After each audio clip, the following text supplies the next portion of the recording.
It's a reality many U.S. hospitals and clinics face every day. Cyber attacks, often aimed at obtaining valuable patient information.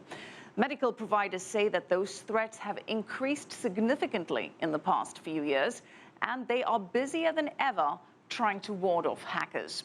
CCTV's Hendrik Sybrandy reports from the U.S. state of Colorado.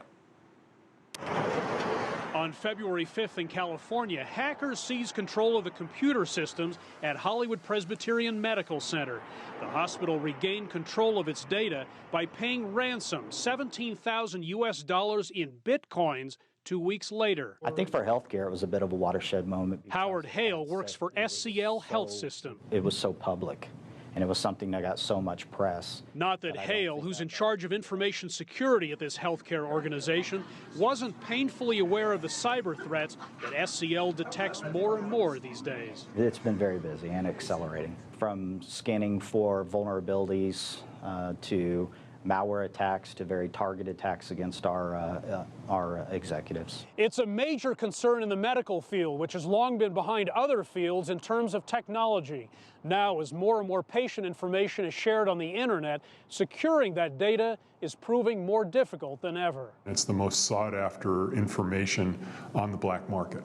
There's more data and more insight that can be gained from a patient record than even your credit card. The medical record is, in some circles on the black market, worth 30 times that of a bank record or other records. StatRad's Claude Hooton says protecting those records is a huge priority at his teleradiology company. We have a chief security architect who really lives and breathes this every day. They cost us time and resources, absolutely.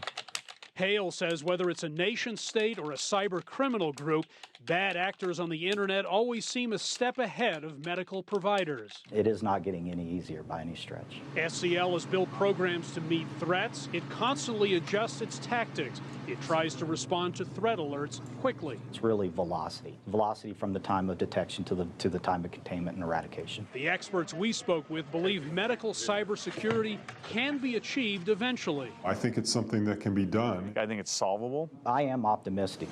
It may not involve paying ransom. It's an interesting question. I personally am not in favor of it. But with healthcare now so internet dependent, it will take a sharp focus to fend off hackers like the ones who struck here. Hendrik Sybrandy, CCTV, Denver.